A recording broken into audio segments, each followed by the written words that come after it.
इसमें से जम्मू कश्मीर के बीजेपी के जो अध्यक्ष है सतपाल शर्मा जी, उनका भी नाम है। क्या लग रहा है आपको बीजेपी आपके साथ छोड़ने का इख्तियार करेगी? मैंने वही कहा कि जो लोग समझते हैं कि जम्मू कश्मीर को स्टेट का दर्जा बहाल होना चाहिए, जो लोग जम्मू कश्मीर के जो पार्टियां, जो लोग इंडिविजुअल भी हैं या सिविल सोसाइटी के लोग हैं, जो ये समझते हैं कि जम्मू कश्मीर के बेरोजगार बच्चों के रोजगार के लिए स्टेट जरूरी है, जम्मू कश्मीर की डेवलपमेंट के लिए स्टेट जरूरी है, जम्मू कश्मीर की जो माली हालत है उसको सुधारने के लिए स्टेट जरूरी है, तो जरूर वो वहाँ 20 तारीख को जंतर मंतर पे धरना देने आएंगे।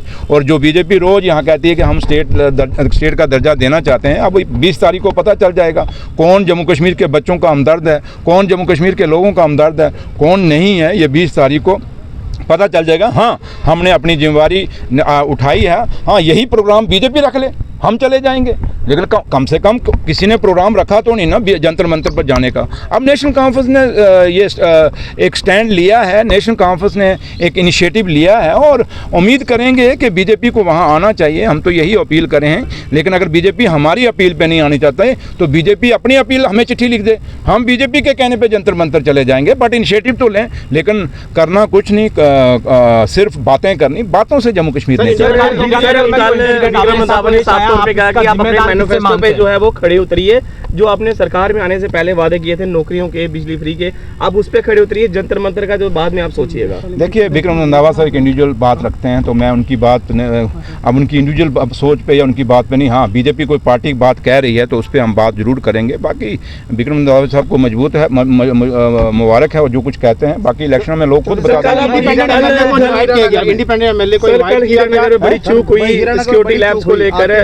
मुझे लगता है मैं कुछ बोलूंगा, मैंने पहले भी बोल दिया, मैं कुछ बोलूंगा फिर लोग कहेंगे सुरेंद्र चौधरी अपनी सिक्योरिटी मांगता है। बात ये नहीं कि मैं सिक्योरिटी मांगता हूँ, बात ये है कि हीरानगर में जो हुआ, इसका मतलब कल आप में से कोई बात रखेगा, आप पे अटैक होगा क्या पत्रकारिता पे भी बात आ जाएगी कल। अगर आज जम्मू कश्मीर का आप यहाँ से अंदाज़ा लगा लें कि जम्मू कश्मीर का डिप्टी चीफ मिनिस्टर जब वहाँ बात रख रहा है, मैं तो कोई वहाँ अपील करना, और हमने अपने लोगों को बुलाया, उसको तो हमने बुलाया ही नहीं। अगर ठीक है तुझे हमारे विचार अच्छे नहीं लगते तो वहाँ आई मत, लेकिन वहाँ किसी पार्टी ने प्लांट किया और वो बंदा आया, उसने तो कोशिश की मेरे पर अटैक करने की, लेकिन मेरे पीएसओ ने उसको नीचे रोक लिया। लेकिन बात एक ही है, ये ज़रूरी नहीं, मैंने पहले भी कहा कि एक सीएम साहब या एक डिप्टी सीएम की प्रोटेक्शन की जाए या एक मिनिस्टर की प्रोटेक्शन की जाए या एक एमएलए की।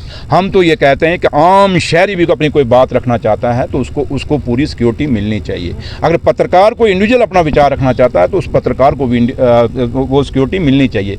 तो अगर कल हम पे ये चीज़ हो सकती है तो यहाँ से अंदाज़ा लगा लें कि कितना बड़ा सिक्योरिटी लैब्स है। और ये पहली दफ़ा नहीं, इससे पहले भी आपको पता है ग्रेटर कैलाश में हुआ।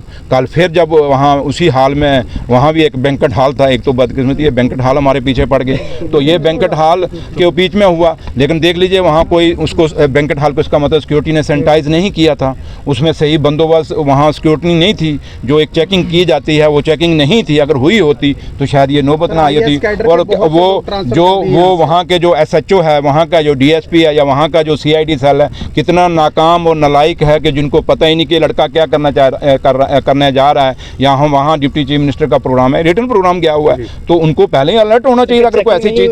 मैंने वही कहा ना, ये उनको आप पूछिए कि क्या हुआ, क्यों हुआ, कैसे हुआ। और अगर एक डिप्टी चीफ मिनिस्टर पे ये चीज़ हो सकती है तो आम लोग या आप लोग क्या तवक्को कर सकते हैं।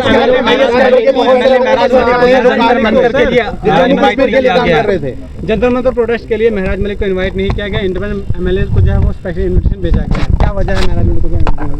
आप महराज मलिक के साथ बैठे हुए थे कि किया नहीं किया? नेशनल लॉ यूनिवर्सिटी जम्मू को मिलेगी नहीं, जब देखो जम्मू को मिलेगी क्योंकि श्रीनगर की और जो है आप पढ़े लिखे बच्चे हो, सीनियर जर्नलिस्ट हो, आज आपको तजुर्बा हो गया इतना। जब ऑनरेबल CM साहब से वो बच्चे मिले NLU वाले, उन्होंने बात की, जो आंदोलन चला रहे थे, जब वो मिल के आए आप लोगों के माध्यम से, उन्होंने ऑनरेबल चीफ मिनिस्टर साहब की कितनी तारीफ की।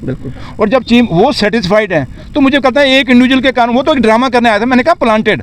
अगर बात CM साहब हो गई और खासकर मेरे जैसे बंदे के साथ छेड़छाड़ करना, मैं वो शख्स हूँ, शायद आप 95-96 में, आप सबकी एज बहुत छोटी हुई होगी, किसी को पूछ लेना कि जम्मू एग्रीकल्चर यूनिवर्सिटी का आंदोलन किसने किया था, वो सुरेंद्र चौधरी था। आज एग्रीकल्चर यूनिवर्सिटी चट्ठा चल रही है, मुझे फ़ख्र है कि वो यूनिवर्सिटी मैंने चलाई है, उसमें हमने जम्मू बंद भी किया था। ये मुझे बताते हैं डिस्क्रिमिनेशन की बातें, जिन्होंने किया कुछ नहीं, चींटी नहीं मारी डिस्क्रिमिनेशन पे, हमने तो यूनिवर्सिटी खड़ी करके दिखाई, इसलिए मुझे फ़ख्र है। और वो एग्रीकल्चर यूनिवर्सिटी भी किसने दी थी आपको याद है? डॉक्टर फारूक अब्दुल्ला साहब चीफ मिनिस्टर थे। जाइए इतिहास पढ़ लीजिए। और जिस पार्टी ने जम्मू की एग्रीकल्चर यूनिवर्सिटी आपको दी हो, आज उसके चीफ मिनिस्टर पे आप शक करें, उसके डिप्टी चीफ मिनिस्टर पे शक करें, उस पार्टी पे शक करें, तो मैं लानत मारता हूँ इन लोगों को जो हमारे पे शक करते हैं। इसलिए मुझे फ़ख्र है कि मुझे अपने लीडर पर कि उसने हमेशा जम्मू के साथ इंसाफ किया। मुझे बताओ, आप लोग NLU की बात करते हो, जम्मू शहर का बिजनेस खत्म हो गया था, नहीं हो गया था? किसने, LG साहब के दौर में ये बंद हुई थी, बीजेपी के दौर में ये बंद हुआ था। क्या बीजेपी खुलवा सकी थी दरबार मूव? किसने खोला?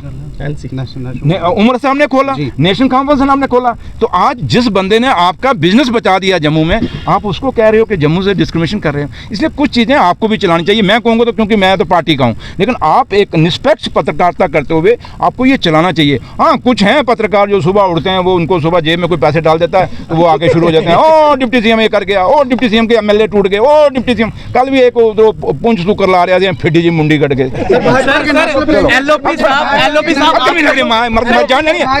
आपके ऊपर ही क्यों टारगेट किया जाता है बार-बार? LOP साहब को जो दोनों आप मुझे पूछ रहे हो, या बाकी भी जानो, उनको कहना चौधरी साहब ने कहा आई लव यू, बस। गर्मी लग रही है।